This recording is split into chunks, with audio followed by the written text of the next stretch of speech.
iridda hore ee laga soo galo madaxtooyada oo qalab casri ahna lagu rakibay taas oo si fudud ay u isticmaali karaan dadka soo gelaya Villa Soomaaliya. waxaan howlka qabanaynaa madaxtooyada Soomaaliya howsha qabanayna waxa waaye waa installation of security system ama inaan gelino qalabka oo security oo high class oo casrisan inaan gelino madaxtooyada ee Soomaaliya.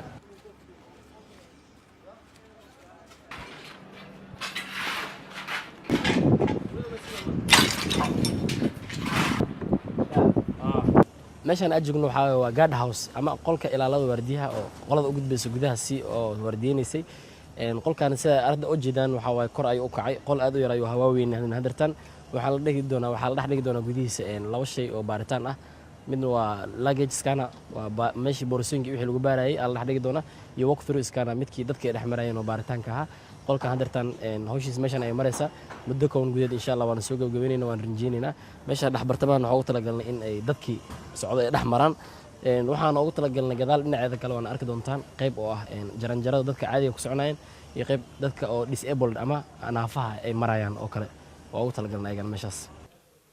waxaa sidoo kale la adkeeyay ammaanka soo gelitaanka madaxtooyada iyadoo labada qaybood la kala soocay oo dadkuna ay maraan meel gaar ah halka gawaariduna ay maraan baaritaano casri ah oo heerar kala duwan ay soo maraan. halkan aad arkaysaan waxaa ku jira qalab casri ah oo loogu talagalay inuu gaariga uu ka baaro waxyaabaha hoosta ugu dhagan si uu arko qofka halkaas ku jiro. hawshan istiraatiijiyada waxay bilaabatay 2017 bishii July waliba 11keedii meelahaas inay ahayd baan filayaa. shirkii ugu horeeyay aan qaadanay wuxuu ahaa laba hadaf inaan marka hore tiigsano. kow inaan amniga madaxtooyada sidaan u adkeyn lahayn gab ahaanba qaabka loo soo geliyo iyo cidda soo gelaysa. tan labaadna waxay ahayd bilicda madaxtooyada saan ayadana u qurxin lahayn. labada hadaf anoo ka duuleynaa waxaan isweydiinay sidee hawshan u gali karnaa. fursad waxay noo saamaxday marka inaan marka wax la diray inaan istiraatiiji ahaan soo fiiriyo madaxtooyooyinka adduunyada ama state house-yada kale qaabku amnigooda u sugan yahay bilicdooduna u hagaajisan tahay. markaan baaris ku soo sameynay wadamada noo dhow iyo kuwa noo fogba dhamaantoodba waxaa noo soo baxday inaan qalabkan la yiraahdo bollarka oo birahan dhulka soo baxaya ah road blockerka oo kan naga dambeeya ah qalab saasa sidii aan u soo hagaajin lahayn u keen lahayn iyo waliba inuu noqdo qalab quality leh oo la test gareeyay. UK baa waxa ku yaala meel qolo commission ah oo qalabyadan yaani baabuurta intaasoo tan ah lagu test gareeyo inuu baabuurka crash garoobo meesha qalabka dhaawac ka gaar lahaa. marka meeshan ka soo bilaawno marka koowaad waxay ahayd inaan istiraatiijiyadii fiirino kadib gawaaridu markii halkay dhaafaanna waxay sii mari doonaan dhowr aaladood oo casri ah oo loogu talagalay in lagu sugo ammaanka madaxtooyada. xeendaabyo aad u fara badan iyo iskaan lagu hubinayo waxa ku xiran gaariga hoostiisa ayaa lagu soo kordhiyay horay uma aanay jiri jirin adeegan.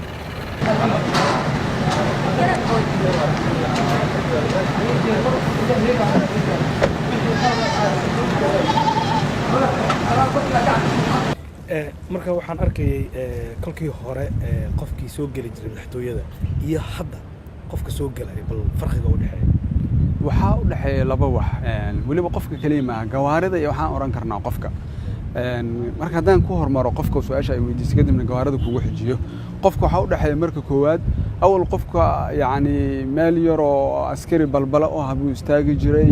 laakiin hadda waxay noqotay in laamigii dadka ay soo mariyeen marka hore loo dhiso askarigii meel yar oo nadiif ah u taagan yahay oo marka koowaad askarigu qofka uu hubiyo qofkan qof xaq uu ku gala meesha lama yahay laakiin meesha saxda qofka lagu baarayo waa meesha ay fadhiyaan control roomka oo yaani dadka qofkii walk through-gi dhaxmariya iskaankii x-ray-gi dhaxmariya ID-giisa hubiya qofkiina uu dareemayo si sharaf leh inuu meesha uga soo dhaxbaxay sidoo kalena waxa ku xiran tone style oo wareegayo qofkii hadduu hub ama wax kala watana laftigeedana maxaan ku iraahdaayo ciriiri iyo xanibaad gelinaya waxyaalaha marka hadda waxaad moodaa inay sidiina ka fudud tahay kana sharaf badan tahay gawaarida ku soo haray taa laftigeeda waxay fududeysay inaan keenay fingerprint oo gaarigu awood u leeyahay haddii meesha awal waraaqda laga sii jiray haddii gaariga la diiwaan geliyay qofka darawalka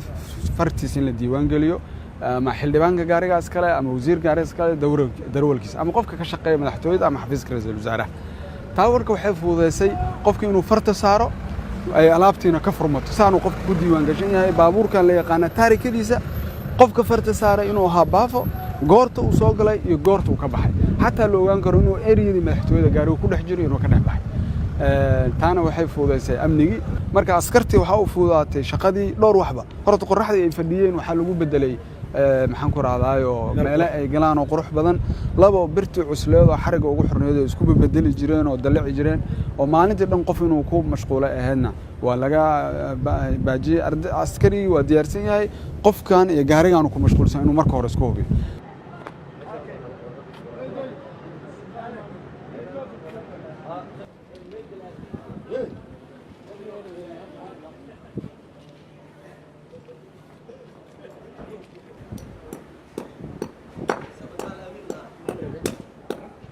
meeshaan qalabkan aan gelinay hadda oo jeedin way taagan tahay qalabkan waxaa la dhahaa tayakila taayarada ayuu banjarinaya baabuurkii isku day inuu sharci darro kusoo gudbo qol ayaa inta la keenaya oo la dhigaya system ayaa inta la gelina wixii horay oo manualka baabuurka oo xarig in laga qaado xarig la sii daayo oo la soo celiyo waa laga gudbay askari qolka ku dhex jiro waxaa la leeyahay baabuurkaas ka qaad bitoon oo wuxuu riixaya oo up baashan kor ay u baxayso qalabkan meeshan birahana ilkaan hoos ay galayaan haddana markii birta u soo celinayo bitoonka down uu riixaya automatically birtan ida soo celinayso ganahana way soo baxayaan marka baabuurka isku day sharci darro inuu meesha gudbo taayarada ayaa ka banjarayso meel fogna ma gaarayo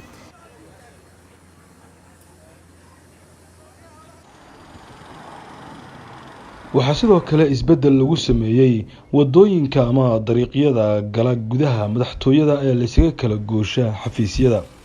iyagoo ahaayeen kuwa aada u burbursan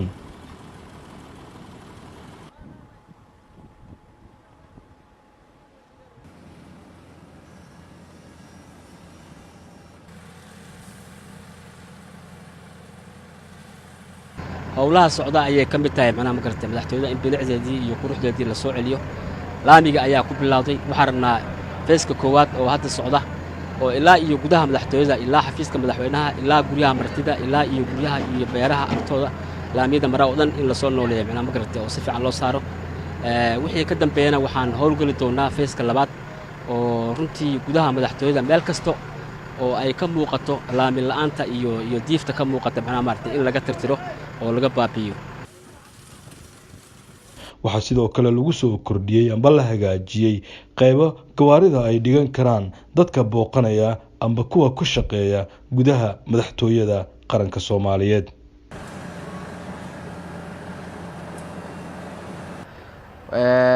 laamigan oo hadda la dhisay jidkan 3 kiiloomitir isku yarka ah bilicda madaxtooyadu qayb muhiim ka qaadanaya door muhiim ah laamigaas oo muddo 9 maalmood socday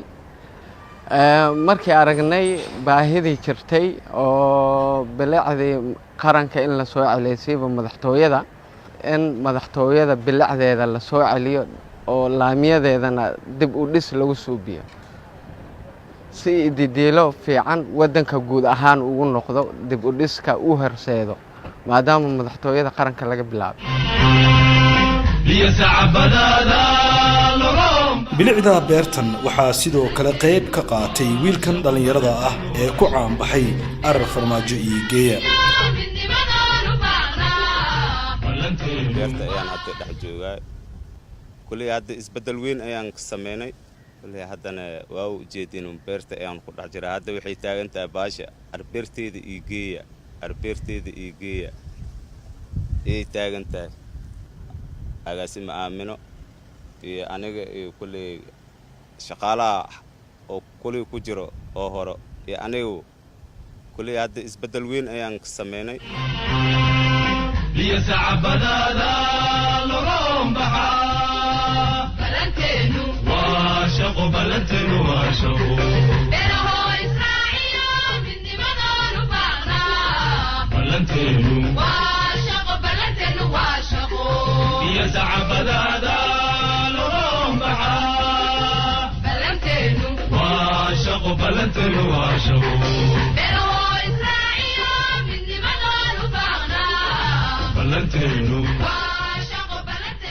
madaxtooyada qaranka Soomaaliyeed sidoo kale waxay ahayd hoy ay deganaayeen shaqaale iyo waliba mas'uuliyiin ka tirsan xarunta madaxtooyada laakiin hadda waxaa lagu soo koobay oo kaliya inuu halkaasi ku hoydo madaxweynaha ummadda Soomaaliyeed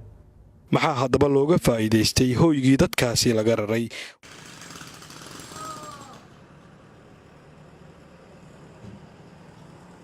markaan nimid waxay nala noqotay in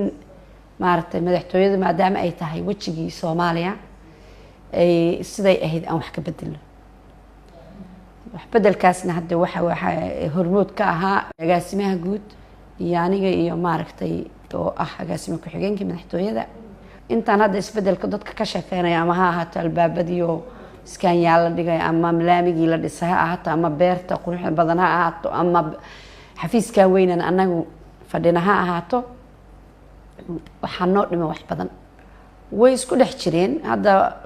qaybta aad kor hadda tagteen ma ogi guriga weyn waxay ahayd qayb maaragtay deegaana ah xafiisyana ah. marka hadda waxaanu maadaama ay tahay madaxtooyo deegaan ma noqon karto hal qof kaliya ayaa degi kara madaxtooyada oo ka noqon deegaan ku yeelan kara waa madaxweynaha Soomaaliya. wiila Soomaaliya meesha la yiraahdo wiila Soomaaliya waa residency ama goobtii uu deganaa madaxweynaha iyo familiyadiisa. la taliyaasha marka hadda muddo aduu 3 bilood ka hor meel ay fariistaan xataa ma jirin hore uma jirin. la taliyo wuxuu ahaa qof uu iska magacaaban laakiin aan meel looga soo hagaag lahayn. hadda daartaas weyn oo banaanka ku taalood aragtay oo ahaan jirtay sida aan sheegay deegaan ahaan jirtay qayb yarna xafiis ka haddana qayb ra'iisul wasaaruhu ka degan yahay ayaa waxaan ka sameynay dayactir xoog laan ka sameynay hanti dhowrka degan xataa waxaan ka sameynay dayactir aad iyo aad u weyn oo gudaheedoo dhan si fiican baa loo dhisay. waxaana la fadhiya hadda oo loo qalabeeyay qof kasta oo la taliya ah. qiiqdii markaa aan imid waxaa jirtay meel beer ahaan jirtay aniga laftaydu dawladdii Sheekh Shariif xildhibaan baan ahaa beer weyn bay ahaan jirtay laakiin markaan soo noqdo waxaan arkay meel gelina oo waxba ka jirin. runtii haddana dadku markay kaftamaya waxay dhahaan beertii ama aaminay dhahaan laakiin beertaydii baa beertii qaranka anigu ma jeclayna la yiraahdo. waxaa iga gashay muddo 5 bilood ayaa banaanka taagnaa xataa aragtidaydu waa bedelantay. marka maahmaahadu waxay ahayd aaminana ha madoobaata beertuna ha qurux badnaato. beerta waxaa ku abuuran moos waxaa ka baxa kostaatada waxay dhahaan cagaarkan la cuno kaliya maaha. aniga aamin ahaan waxaan aaminsanahay inaan kala untusno dalkeena meel kasta inay wax ka bixi karaan laakiin ulajeedadu maaha kaliya in ubaxa la daawado. ulajeedada daba taal waa in la tusaa dadka xataa beertaas yar ee madaxtooyada ku dhex taal haddii la abuurto 5 qoys inay maaragtay dharjin karto. aniga taas way muhiimadaydu. sabuul tiro badan ayaa waxaan ku shubnay dambiil weyn madaxweynahan u geyno narwaakan gurigaaga kaliya intaana ka bixi karta. dalka haddii la hirgeliyo nabadu balaarato dadku wax soo saarka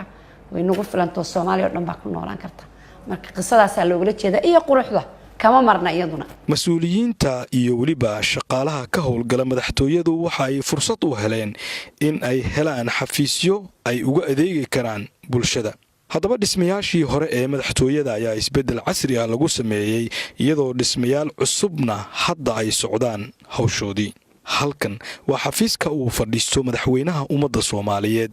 waxaa isna lagu sameeyey dib u habeyn ballaaran taas oo qofka marka uu soo galo soo jiidan karto. xafiiska madaxweynaha marka aad gasho waxa aad ku arkaysaa sawirka madaxweynihii ugu horreeyey dalka Soomaaliya Allah u naxariistay Aadan Cabdulle Cusmaan oo suran xafiiska madaxweynaha. waxaana ay muujinaysaa astaanta qiimaha uu dalka uu ku lahaa. muddadii sanadka ay jirtay dowladdii madaxweyne Maxamed Cabdullaahi Farmaajo waxaa muuqata in dowladdu ay dadaalo ugu jirto sidii dalkan uu mar kale haybadii uu ku lahaa caalamka dib loogu soo celin lahaa.